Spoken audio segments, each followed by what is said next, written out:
Hi hello ఎవరైనా అందరూ ఎలా ఉన్నారు? బాగున్నారా ఫ్రెండ్స్? మేమైతే బాగున్నాం.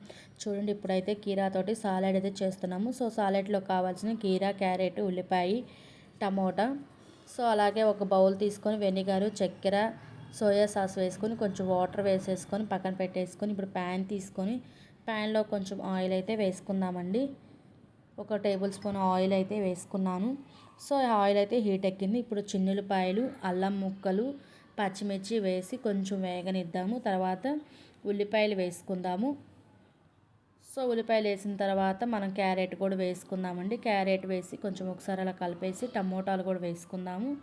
చూడండి, తర్వాత ఏమో మనం కీరా ముక్కలు సన్నగా కట్ చేసి పెట్టుకున్నాం కదా, కీరా కూడా వేసాను.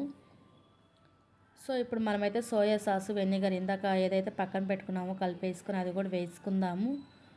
సో వేసేసి ఒకసారి మనం కలుపుకుంటే కొంచెం మగ్గింది. ఇప్పుడు మనమైతే చిల్లీ ఫ్లేక్స్ కూడా వేసుకుందాము స్పైసీ కోసం కొంచెం, ఎందుకంటే పచ్చిమిర్చి ఒకటే వేసుకున్నాం కాబట్టి చిన్న చిన్న ముక్కలు కట్ చేసి.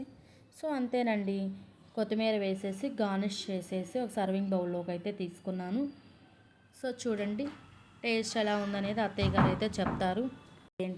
అత్తయ్య గారు అయితే టేస్ట్ చేసి చెప్తారు ఎలా ఉంది ఏంటనేది. వేడిగా ఉంది కదా, కొంచెం వెయిట్ చేస్తున్నారు.